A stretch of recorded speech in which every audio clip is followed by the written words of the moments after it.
네, 자, 343페이지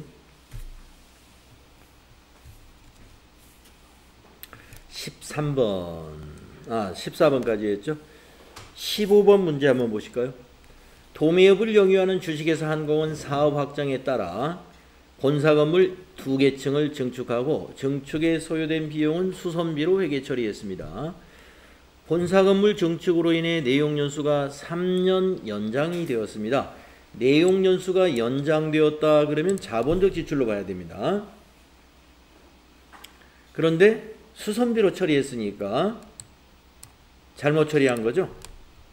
이 회계 처리가 2022년 재무제표에 미치는 영향으로 옳지 않은 것은 증축 전의 잔존 내용 연수는 10년이었다고 합니다. 자, 본사 건물 감가상각비와 감가상각 누계액이 과소 계상되겠죠? 왜 과소 계상되는지 아시겠죠? 자본적 지출인데 즉 자산으로 자산의 취득원가에 넣지 않으니까 감가상각비는 줄어드는 거죠. 그 다음에 2번 유형자산이 과소 계상되겠죠. 수선비로 잘못 처리했으니까. 3번 당기순이익이 과소하게 되죠. 과대가 아니고. 그래서 옳지 않은 것은 3번이 되겠네요.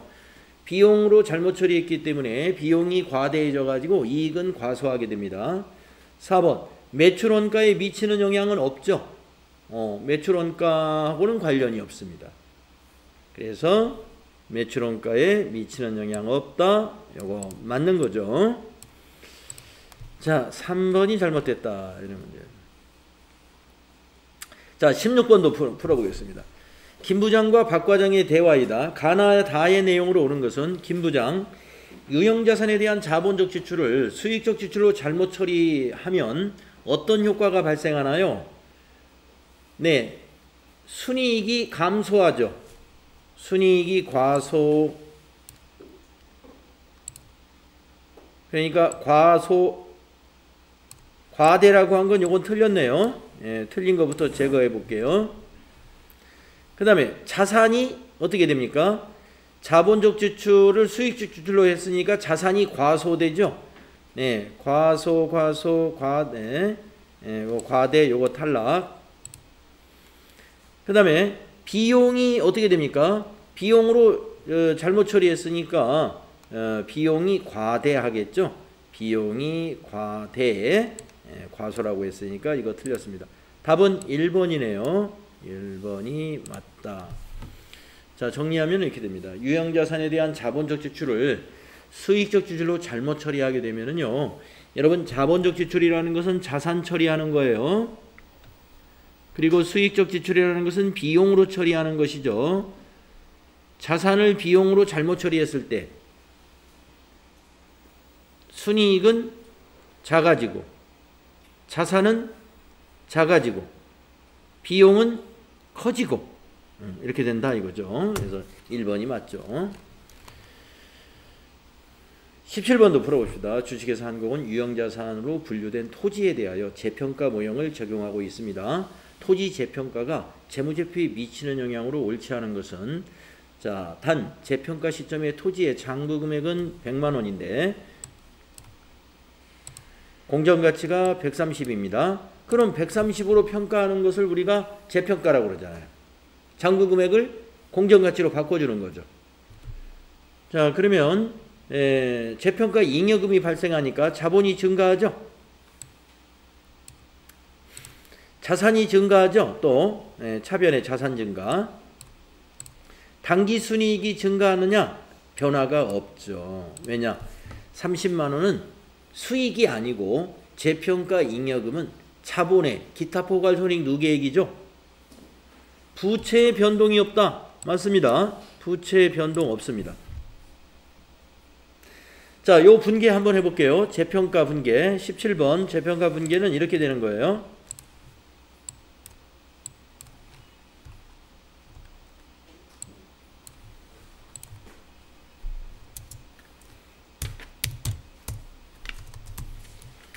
차변의 토지 30만 원. 대변의 재평가 잉여금 30만 원. 차변의 토지는 자산 증가에 해당이 되고요. 대변의 재평가 잉여금이 수익이 아니고 뭐예요? 자본이죠. 기타 포괄 손익 누계액으로 분류된다 이거죠. 그래서 순이익의 증가는 없습니다. 자본이 증가하게 되는 거죠. 자산과 자본이 증가.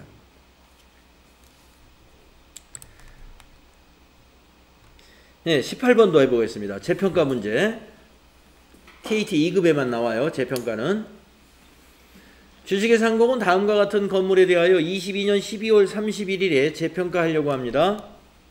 50만원에 취득했는데 2022년 1월 1일 날 취득했는데요. 내용연수 5년이고 잔존가치 제로 정액법으로 합니다. 그러면 1년에 5년이니까 1년에 10만원씩 상각합니다. 연간 10만원씩 감가상각을 해요. 2022년 12월 31일 건물의 공정가치가 75만원이랍니다. 그러면 지금 취득원가가 50만원인데 예, 기말에 지금 1월 1일 날 취득했단 말이에요. 기말에 장부금액은 40입니다. 10만원 감가상각 되니까. 감가상각 누계액 10만원 빼면은 장부금액이 40인데요. 공정가치가 75만원으로 껑충 가격이 지금 시세가 올라갔어요. 그러면 재평가할 때 요 올라간 35만원을 재평가 잉여금으로 회계 처리하는 거죠. 자, 이 건물의 감가상각 및 재평가와 관련하여 22년도 당기손익과 기타 포괄손익에 미치는 영향은 당기순이익에는 아무런 영향을 안 줘요. 재평가 잉여금이 얼마 나왔어요? 35만원.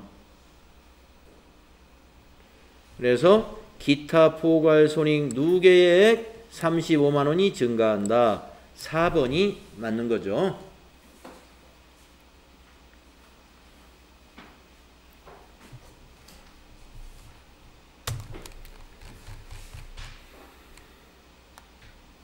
네, 19번도 해보겠습니다. 토지 전기초에 8천만원이었어요. 8천만원에 취득했습니다. 전기에 손상징후가 있고 전기말 순공정가치와 사용가치는 5,500만원과 6천만원입니다. 자, 5,500으로 보느냐 6천으로 보느냐 여러분 기억나실지 모르겠는데 이 순공정가치와 사용가치 이 중에서 큰 것을 적용하라고 그랬어요. 그러면 6천만원을 적용해야 됩니다. 당기말 현재 토지의 회수 가능액이 8,500만원일 경우 손상차손 환입액으로 인식해야 할 금액은 얼마냐? 자, 우리가 8천만원에 샀는데요. 손상 징후가 있어서 전기 말에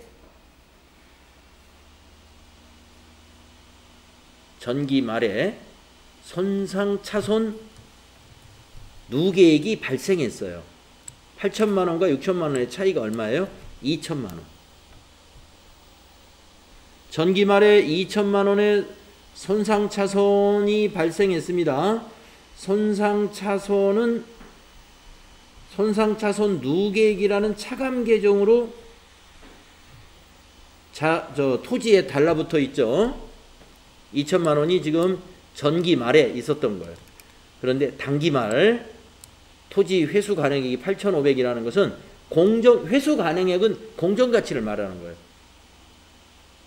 그러면 6천만원인데 8,500으로 2,500만원 상승했죠. 가격이. 그러면 환입을 2,500만원 다 할 수 있나요?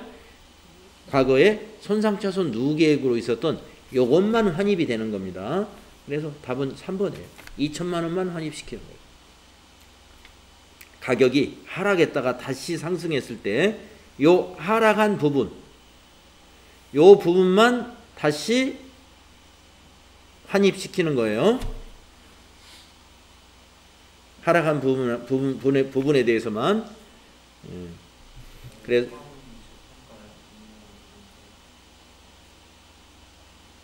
응?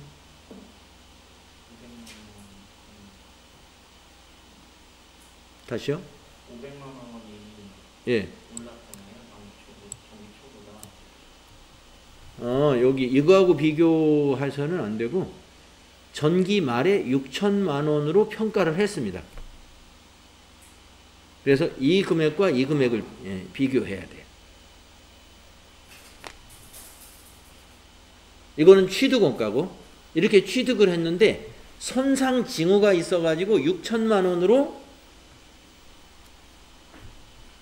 손상 징후가 있어서 6천만 원으로 장부 금액이 줄었어요.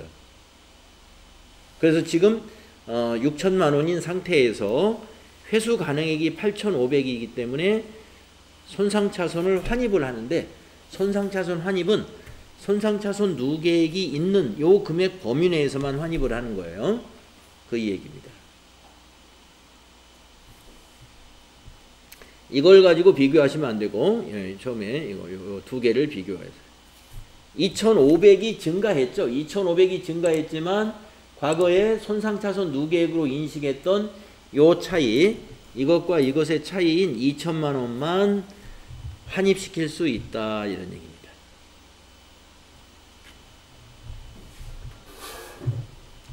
자, 20번도 풀어볼게요. 21년에 본사 건물을 건설할 목적으로 토지를 100만 원에 취득했으며 매 보고기간마다 재평가 모형을 적용하기로 했습니다. 21년 말과 22년 말 토지의 공정가치는 120만 원이었다가 90만 원으로 가격이 떨어졌습니다. 2022년 손익계산서에 계상될 토지 재평가 손실은 얼마냐? 자, 보세요. 100만 원의 토지를 샀습니다. 21년도에. 그런데 21년도 말에 말이죠. 가격이 껑충 올랐습니다. 120만 원으로. 그러면 여기서 재평가 잉여금이 20만 원 발생했죠. 재평가 잉여금이. 그런데 22년 말에는 거꾸로 가격이 푹 떨어졌습니다. 90만 원으로. 그러면 30만 원 가격이 떨어진 거죠. 그런데 30만 원을 재평가 손실로 보면 안 되죠. 전기에 재평가 잉여금으로 20만 원 잡아놓은 거 있잖아요. 그걸 먼저 상계하고 20만 원 상계하니까 10만 원만 재평가 손실이 됩니다. 그래서 답은 2번이다.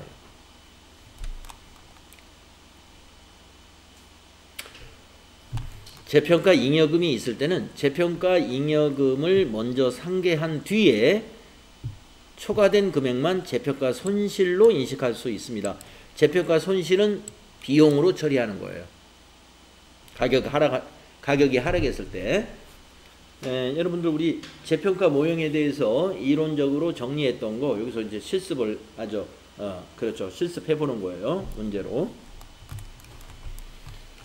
그 다음에 이건 뭡니까? 이것도 한번 해봅시다. 21번. 다음 자료에 의해 주식회사 한공이 22년 손익계산서에 계상될 토지의 재평가 손익은 얼마냐? 자, 손익계산서로 가는 재평가는요, 재평가 손실이나 재평가 이익만 가는 겁니다. 자, 주식회사 한공은 2021년도 공장을 건설할 목적으로 토지를 200만 원에 취득했습니다. 네, 21년도에 200에 샀습니다.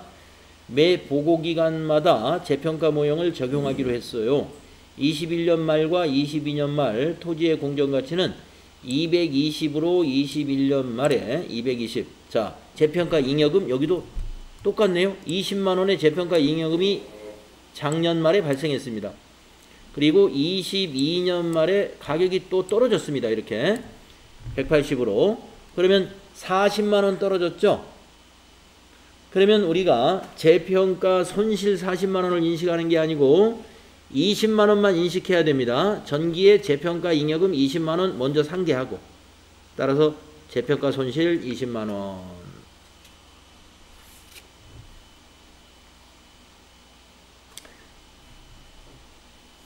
(220이) (180이) 됐는데 40만 원 손실이다 이렇게 하면 안 되는 이유는 아시죠? 200만 원에 사가지고 220으로 한번 올랐으니까 21년 말에 재평가 잉여금으로 잡아놓은 게 있어요. 요걸 한번 분계로 한번 설명해 볼게요. 지금 문제가 22년도 손익계산서에 계상될 토지의 재평가 손익을 물어봤는데 한번 분계해보고 가야 될 것 같은데요.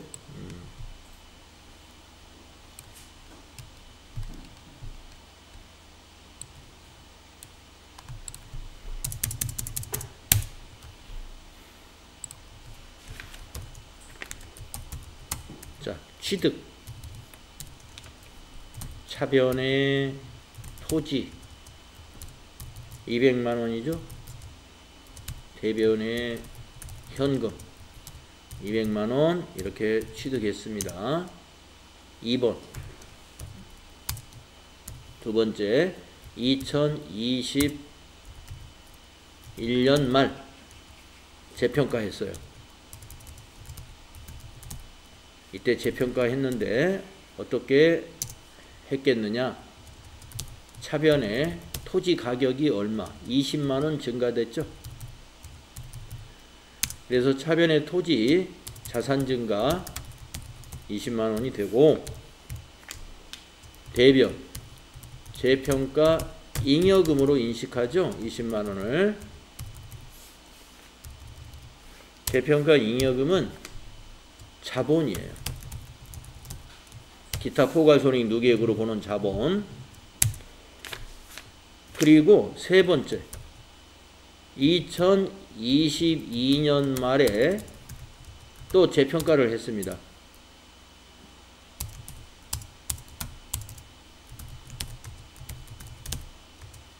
이때 회계 처리는 어떻게 해야 되느냐? 자, 가격이 하락했습니다. 그러면 여기 재평가 잉여금 40만 원 하락했으니까 요거 없애줘. 재평가 잉여금을 먼저 상계하고 그러면 이제 자본으로 유보시켰던 거 없어졌죠?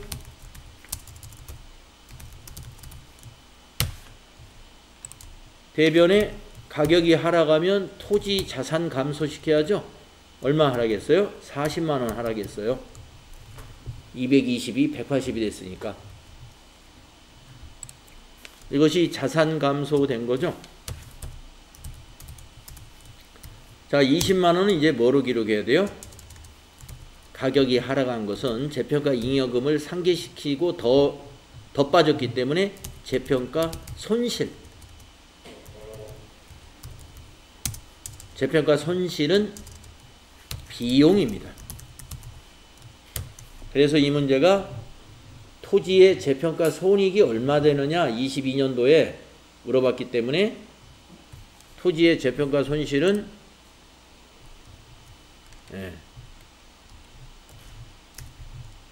20만 원이다. 이렇게 되는 거죠. 이렇게 분계가 가능해야 되겠습니다. 토지의 취득시 분계, 21년 말 재평가 분계, 22년 말 재평가 분계가 가능하셔야 되겠습니다.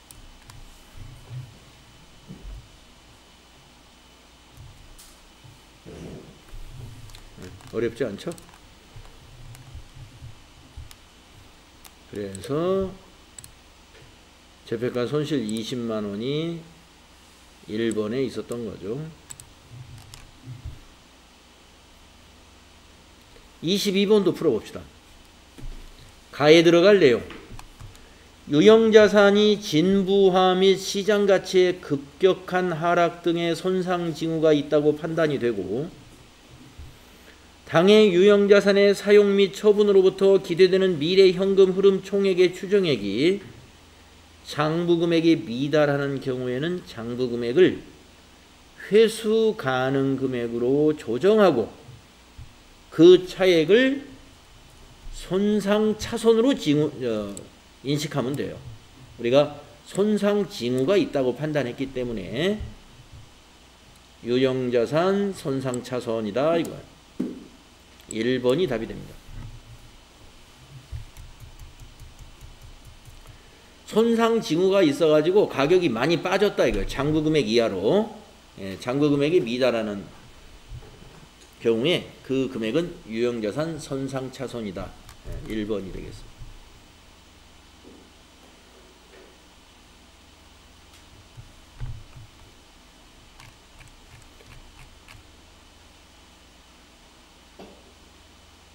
(23번도) 풀어봅시다. 예.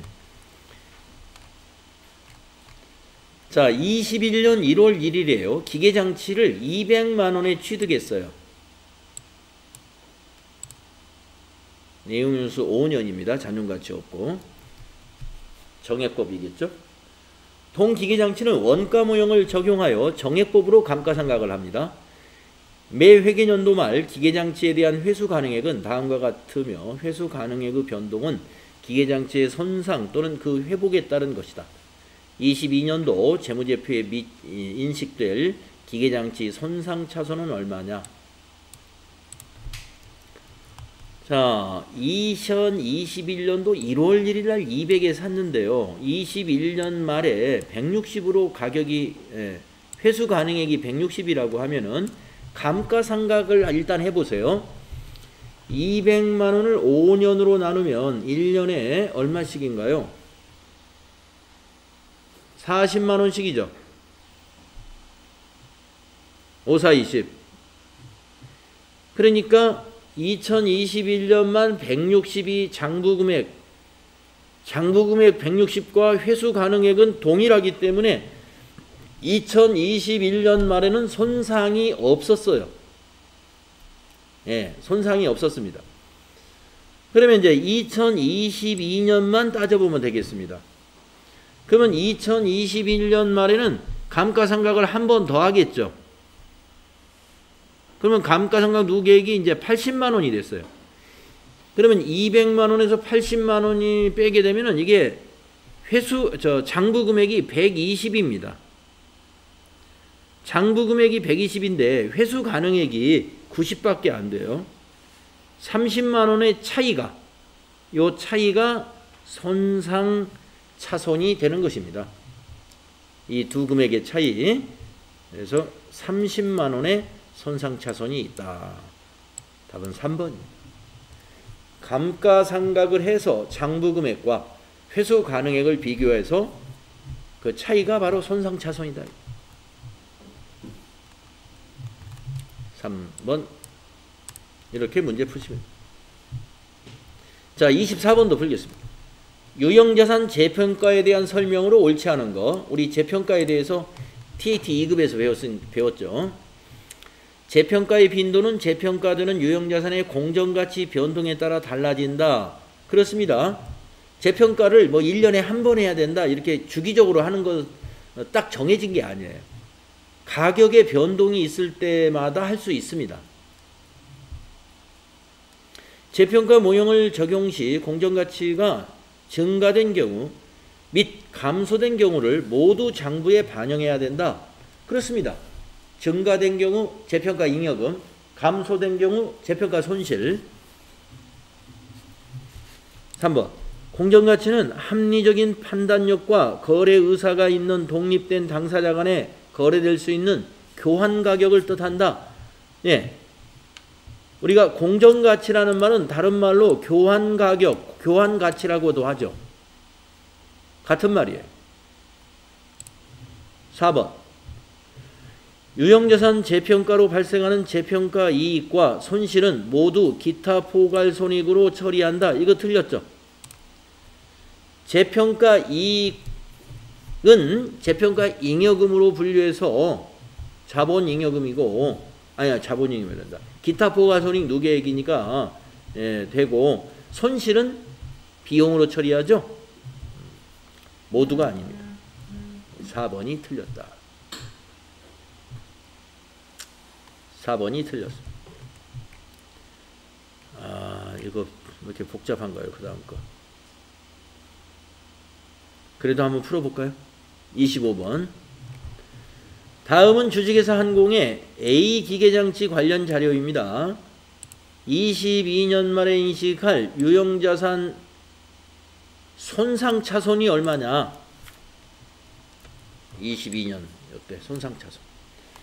자, 그러면 감가상각을 쭉 해봐야 돼요. 자, 21년 1월 1일에 2억 원의 기계를 샀습니다. 자, 결산일이 됐네요. 감가상각을 이렇게 했습니다. 2천만 원. 자, 그 다음에도 감가상각을 또 했네요. 2천만 원. 그러면 내용이 간단합니다. 2억 원에 취득을 했고요. 감가상각을 2번 해가지고 감가상각 누계액이 4천만 원입니다. 이 상태예요, 지금.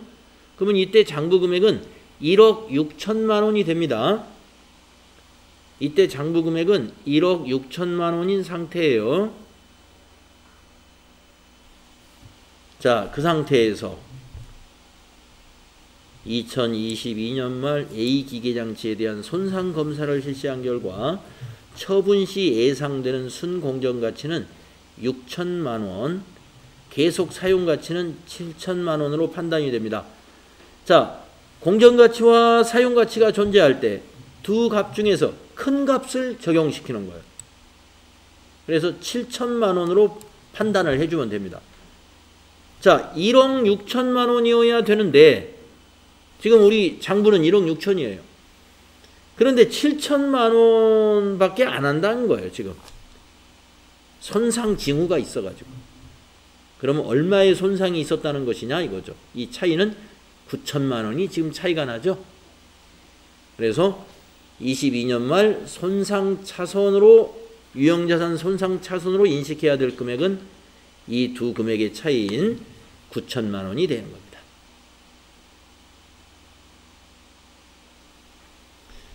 감가상각 후의 장부금액과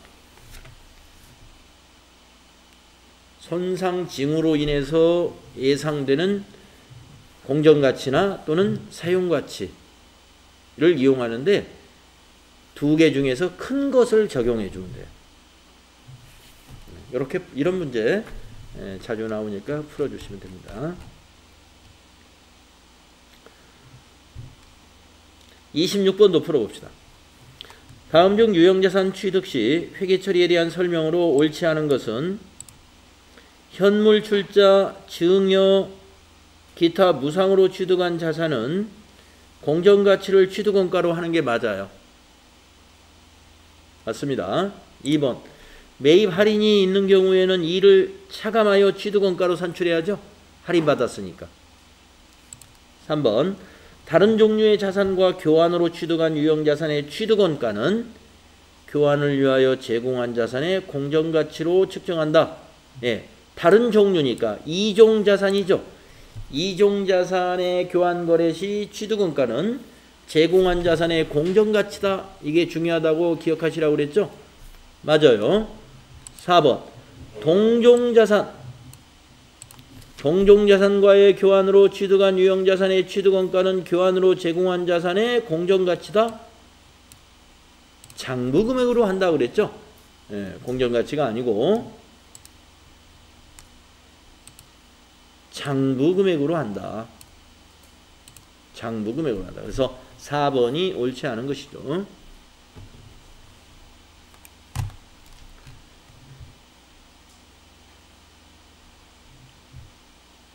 27번도 그럼 풀어봅시다.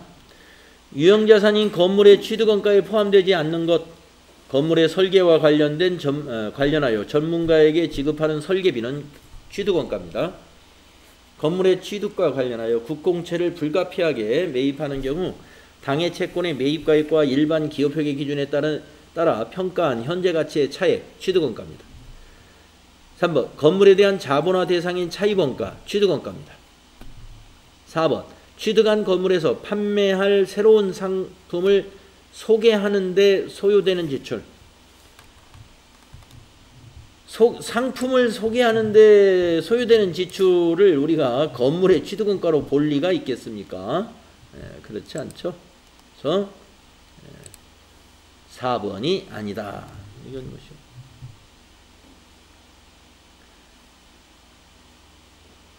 자, 28번 한번 풀어보겠습니다. 연수합계법.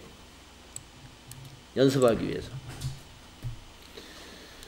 자, 주식회사 한공은 21년 1월 1일 200만원의 기계장치를 구입했습니다. 200만원에 기계장치 추정 내용연수는 5년이며 잔존가치는 20만원입니다. 22년 7월 1일에 이 건물을 200만원에 처분했습니다. 주식회사 한공이 정액법을 사용하는 경우와 연수합계법을 사용하는 경우에 인식되는 처분 손익은 얼마냐? 자, 정액법은 여러분이 아니까 연수합계법으로 우리는 문제를 풀어볼게요. 84, 104, 84가 두 개가 있네. 네.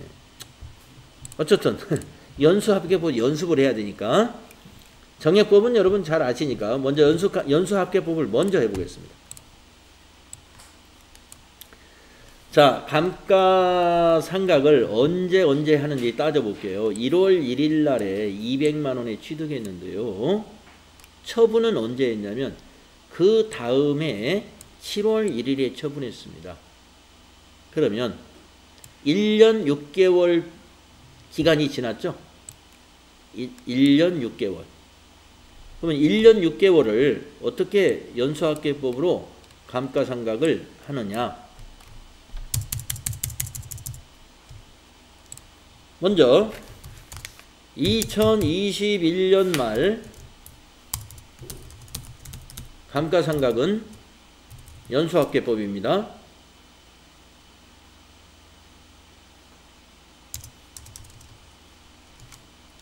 어, 200만원 취득원가에서 잔존가치 20만원을 빼야 되죠. 즉 180만원에다가 곱하기 내용연수의 역순 5 나누기 내용연수의 합계 1 더하기 2 더하기 3 더하기 4 더하기 5를 말하는 건데요. 1, 2, 3, 4, 5까지 더하게 되면은 9, 12, 14, 15 여기 15가 나와요. 그래서 이제 이거 지우고 15로 바꿀게요. 15분의 5를 하면 됩니다. 그래서 계산기를 잡아가지고 180만원 두들기고 곱하기 5 나누기 15 하면 됩니다. 이렇게 하면 60만원이 나올 거예요. 자, 한 번 더 하는데 2022년 7월 1일 처분할 때 또 6개월치 감가상각을 해야 됩니다. 자, 200만원 마이너스 20만원 180만원에 대해서 이번에는 2차년도니까 5가 아니라 4 나누기 15 이렇게 하면 1년치가 나오니까 이렇게 계산한 다음에 절반이니까 2로 나눠버려요. 6개월치니까 2로 나누면 되죠. 아니면 곱하기 6 나누기 12 해도 되는데 나누기 2나 마찬가지니까. 자, 계산기를 가지고 이제 계산해 보겠습니다. 180만원에다가 4를 곱하고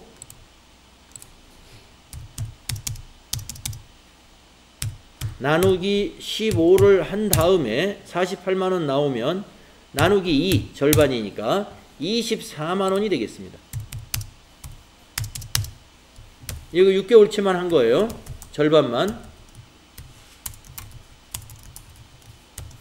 그러면 60만원과 24만원을 더하면 이게 감가상각 누계액이잖아요. 84만원입니다. 감가상각 누계액이. 그러면 장부금액이 얼마가 될까요? 200에 취득을 했는데 감가상각을 84만원 했기 때문에 장부금액은 116만원이 장부금액이에요. 116만원이 장부금액. 그런데 얼마에 팔았습니까?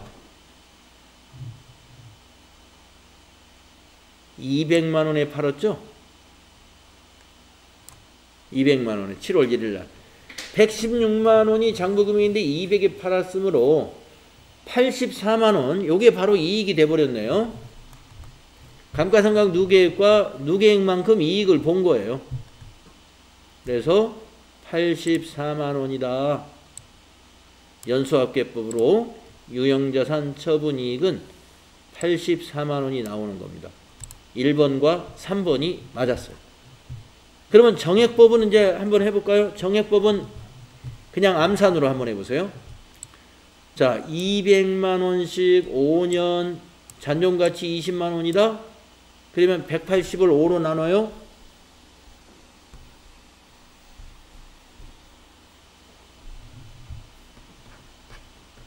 35만 원이니까 얼마 나와요? 36만 원 나오네. 1년에 36만 원씩이에요. 그러면 2년 차는 절반이니까 18만 원 되죠. 이걸 더하면 감가상각 누계액이죠. 감가상각 누계액은 54만 원 나오네요. 자, 54만 원이 감가상각 누계액이면 200에서 54만 원을 빼면은 장부 금액은 146만 원이에요. 146만 원이 장부 금액인데 얼마에 팔았어요? 200에 팔았어요. 즉 54만 원만큼 이익 본 거네요. 54만 원만큼, 요만큼 감가상각 한 것만큼. 그래서 1번이 답이었구나. 1번이 답이었구나.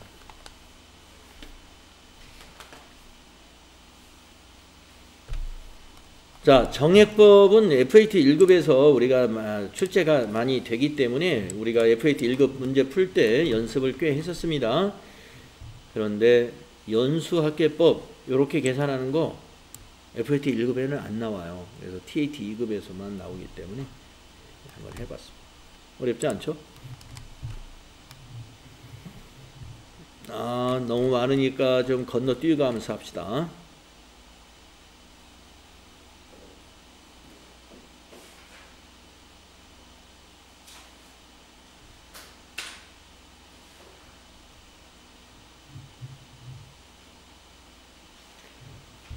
(30번) 한번 해봅시다. 문제가 좀 이상하네요. 건물의 처분 시점까지 인식할 감가상각비를 물어봤어요. 그러니까 감가상각 누계액을 물어본 거죠. 이게 처분할 때까지 인식할 감가상각비다. 그러면 그걸 감가상각 누계액을 질문한 거나 마찬가지예요. 자, 아니구나. 2021, 네, 맞네요. 자, 본사 건물을 2022년 말 장부 금액이 200만 원이었습니다. 장부 금액이 200? 건물이? 네. 22년 8월 1일에 200만 원에 처분을 하면서 25만 원의 처분 이익이 발생했습니다. 그러면 그동안 감가상각을 25만 원 했다는 거잖아요. 그냥 답이 2번인데요.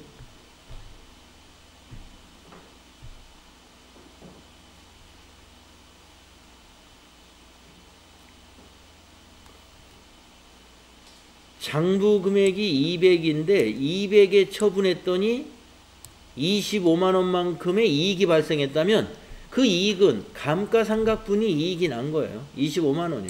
아까 우리가 조금 전에 풀었던 문제에서도 그렇게 결과가 나왔잖아요. 여기 28번 문제에서. 25만 원이 답이 되는 겁니다. 자, 비슷한 거 가니까 넘어가겠습니다. 정부보조금 문제 풀겠습니다. 정부보조금 중요하다고 그랬죠? TAT 2급에서는. 자, 32번. 정부보조금과 관련된 설명 중에 옳지 않은 것은 이랬어요.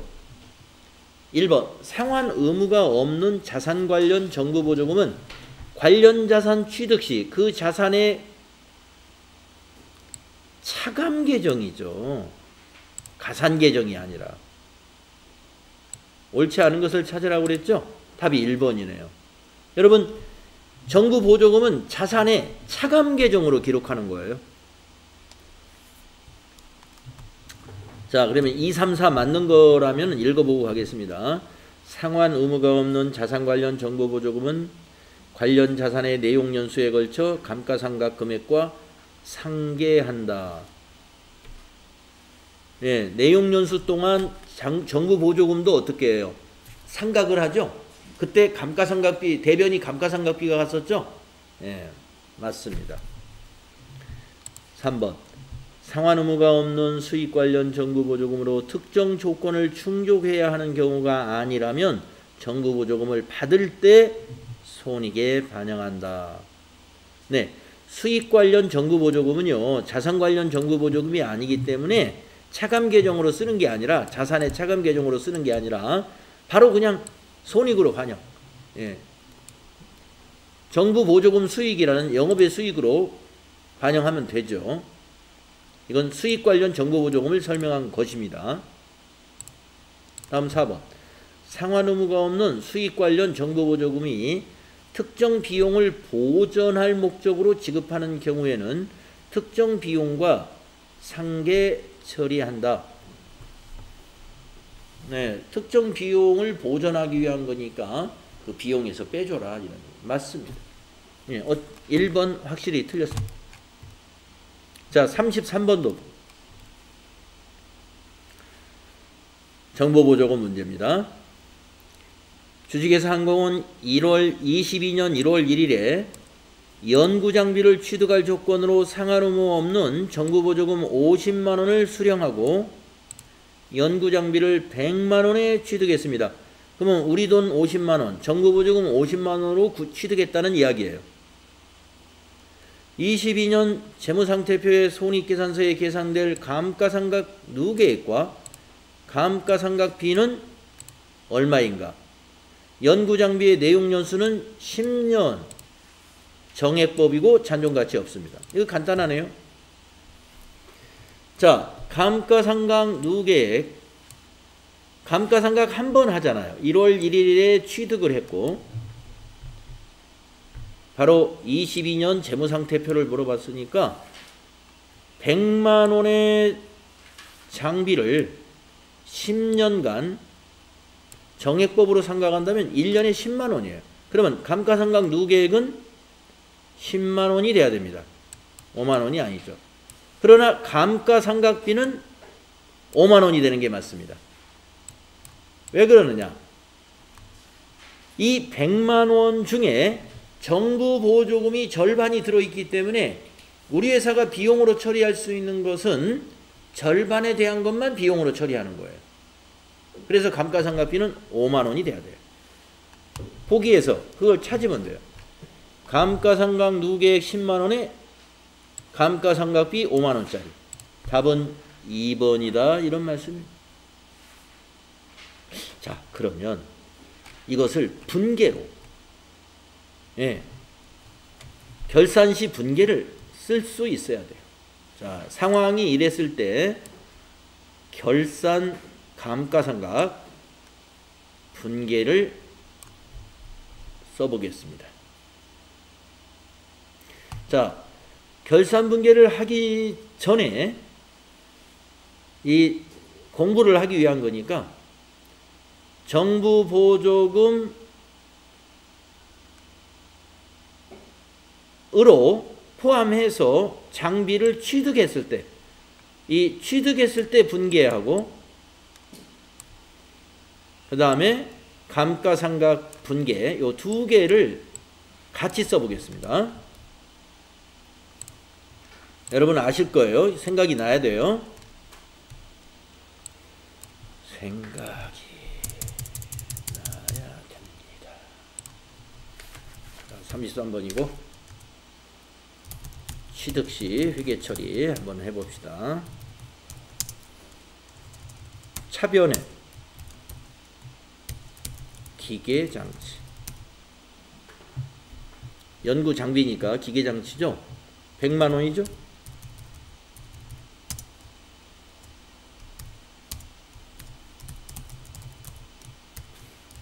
대변에 현금으로 샀다고 보겠습니다. 현금 보조 받아가지고 대변에 현금이 100만원 나갔죠.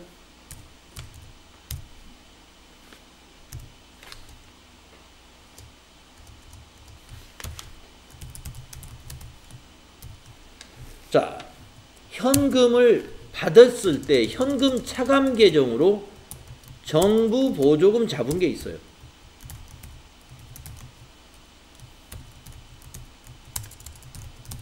현금 차감 계정으로.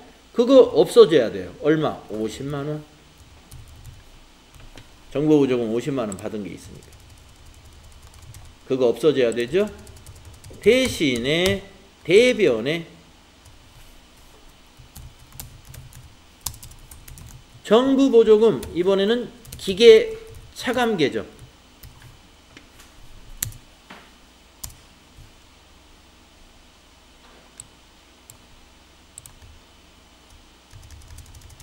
$50만 원 잡아놔야 돼요.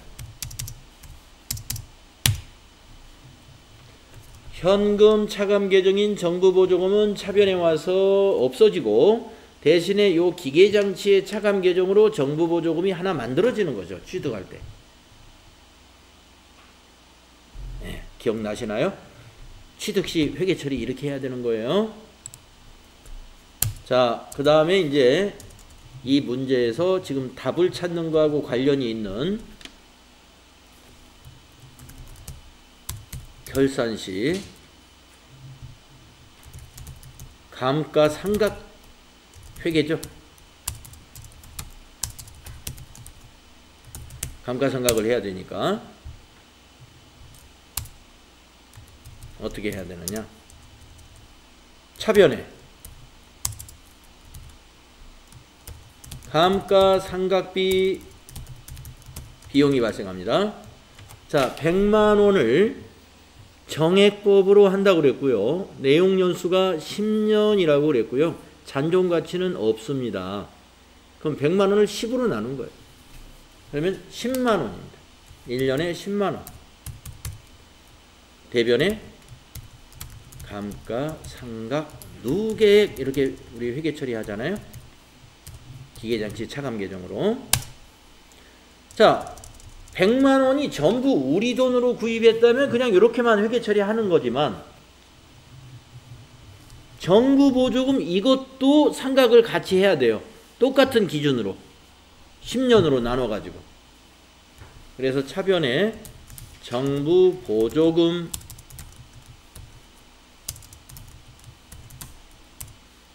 기계 차감 계정이에요. 기차라고 쓸게요. 기계 차감 계정 줄여서 5만 원을 상각해야죠. 50만 원 나누기 10년 하면.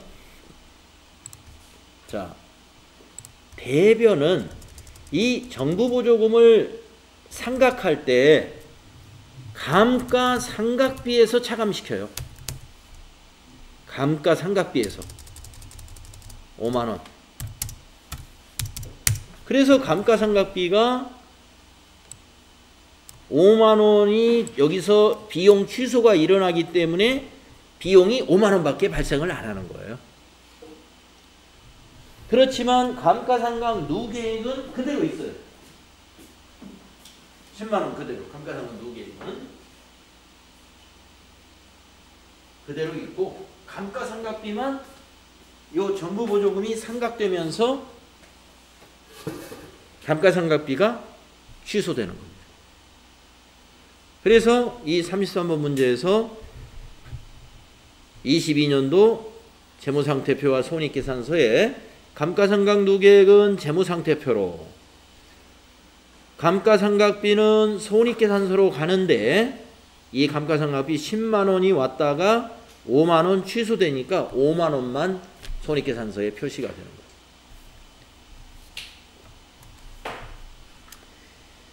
예,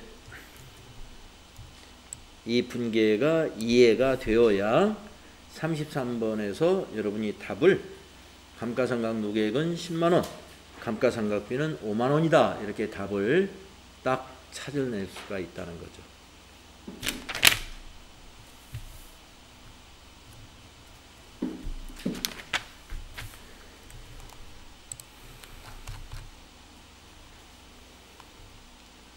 비슷비슷한 문제 같으니까 넘어가겠습니다.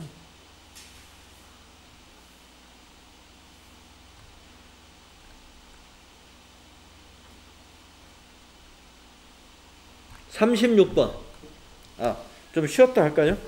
자, 여러분 36번 접어 놓으시고요. 346페이지 접어 놓으시고 다음 시간에 또 하겠습니다. 좀 쉬었다가 하겠습니다.